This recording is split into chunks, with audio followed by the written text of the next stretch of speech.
À 69 ans, Norbert Dofou dansait pour se maintenir en bonne santé. Ce matin, il fait une démonstration de pas de danse devant ses confrères du 3e âge à l'occasion de la 5e édition de la Journée internationale des personnes âgées organisée par la Direction régionale de la protection sociale Lagune 2 Abidjan Nord. C'est depuis mon enfance que j'ai commencé à danser. Même étant en fonction, je dansais. Je ne tombe pas souvent malade. Je suis beaucoup à l'aise.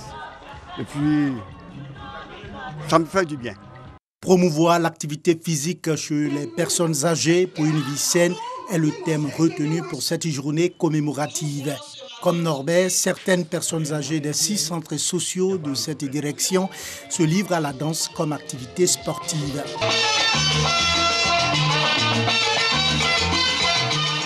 Quand je vois les petits-enfants, mes enfants danser, je leur dis oui, avant c'était ça. Nous, c'était la rumba, le cha-cha-cha. Aujourd'hui, c'est autre chose. Mais nous dansons quand même avec eux. Vous savez que les personnes âgées n'ont plus tellement de souffle. Alors moi, je préfère marcher, faire quelques distances. Et puis aussi danser, pourquoi pas. On danse pour remuer les membres, c'est aussi très important. La directrice régionale de la protection sociale Lagune 2 Abidjan Nord souhaite à travers cette journée valoriser les seniors et contribuer à leur bien-être. Une initiative soutenue par la Direction générale de la protection sociale. Aujourd'hui, on fait un arrêt pour une journée pour marquer, pour leur donner de l'importance, pour leur montrer que nous sommes avec eux, nous sommes de cœur avec eux. C'est pour ça que nous faisons cette journée et à travers cette journée, nous leur indiquons des conduites à tenir. C'est pour ça que nous, aujourd'hui, dans notre activité, nous avons instauré la danse, qui est une forme de sport, pour les maintenir. Ça fait partie de nos missions, de les accompagner, d'être avec eux, de les conseiller. Donc c'est dans ce cadre-là qu'aujourd'hui, nous sommes là. Parce que ce sont nos interlocuteurs de tous les jours, nos usagers. Nous passons toute l'année à les conseiller. Donc quoi de plus normal que d'être là à la célébration de cette journée régionale. La journée internationale des personnes âgées a été instituée par l'Assemblée générale de l'ONU. Elle est célébrée tous les 1er octobre. En Côte d'Ivoire, les personnes âgées sont considérées comme des sages et des bibliothèques. Dame Suzanne Yapo, la sexagénaire est atteinte de la lèpre depuis son plus jeune âge. Elle habite le village Marchou dans la commune de Bingerville depuis les années 70.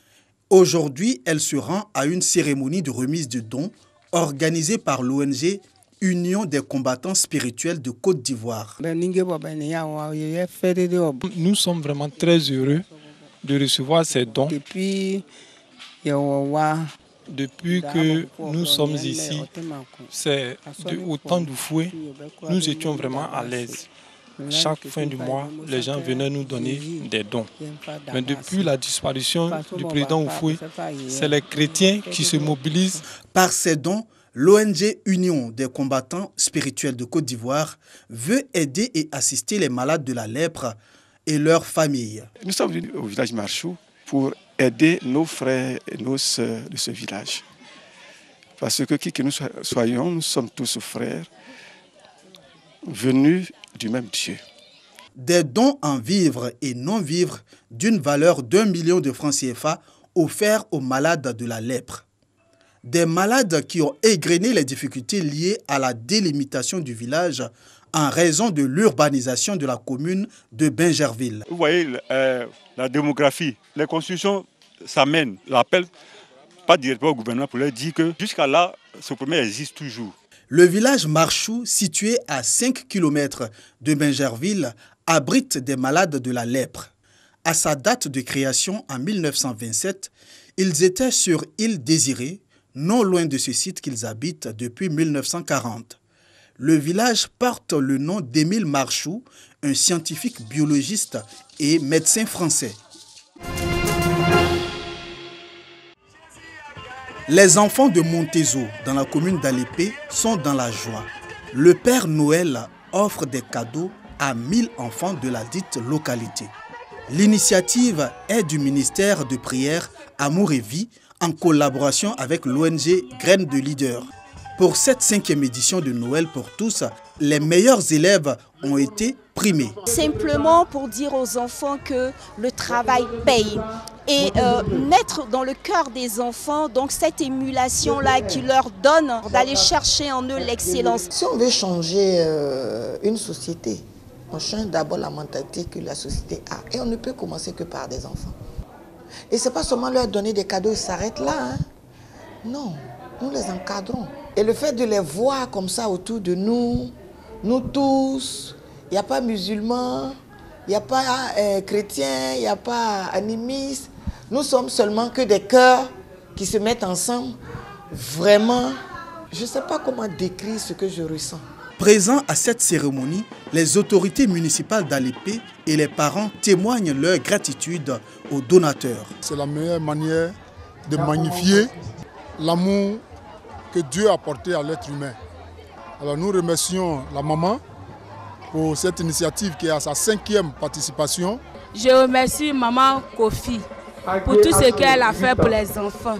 J'aimerais que chaque année, l'année prochaine, soit une année grandiose, plus que cette année. En plus des cadeaux aux enfants, des vivres, des non-vivres et des bibles ont été offerts aux populations.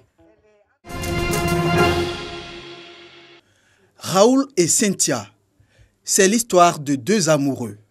Dès l'entame de leur relation, les deux amoureux envisagent de sceller leur union par le mariage.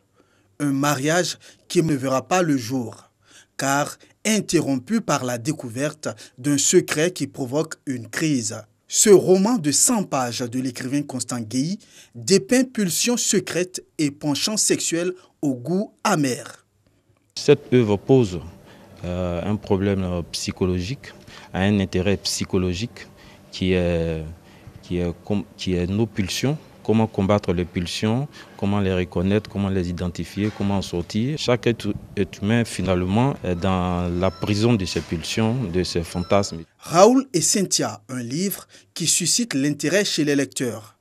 Des lecteurs présents à la dédicace de l'ouvrage. C'est une invitation à reprendre le goût de la lecture pour nous-mêmes les parents et surtout à inviter nos enfants à en faire de même. C'est une lumière mise sur ce que nous vivons dans notre société. Une lumière mise sur ce que nous vivons dans nos foyers. Des choses qui ne se disent pas, mais qui sont vécues, qui sont cachées. Journaliste, Constant Guéhi n'est pas à sa première œuvre littéraire. L'auteur a à son actif Les Salauds, 11 chroniques de comédie humaine. Et une œuvre biographique, Serge Benoît, Les Mélodies d'une vie. Les Bissau-Guinéens ont commencé à élire leur président ce dimanche lors d'un second tour avec l'espoir de lever un blocage dans lequel s'est empêtrée depuis des années la classe politique. Les quelques 700 000 électeurs doivent choisir entre deux anciens premiers ministres, le chef du principal parti de cette ancienne colonie portugaise d'Afrique de l'Ouest et un dissident de cette formation qui promettent tous les deux de redresser l'économie. Il s'agit du chef du PAIGC, Domingos Simoes Pereira, 56 ans, qui a viré en tête avec 40,1% des suffrages, et Oumaro Sissoko Ambalo, 47 ans, figure de proue du MADEM, une dissidence du PAIGC qui espère rattraper son retard de 12 points grâce au soutien que lui ont apporté les principaux candidats déçus du premier tour. Les bureaux de vote, généralement installés en plein air, ont ouvert à 7h GMT dans la capitale Bissau. Ils doivent fermer à 17h. Les premières tendances sont attendues en début de semaine. La stabilité indispensable pour combattre des maux comme la grande pauvreté, la corruption répandue jusque-là dans la classe dirigeante et le trafic de cocaïne est l'un des grands enjeux après des décennies de crise politique permanente.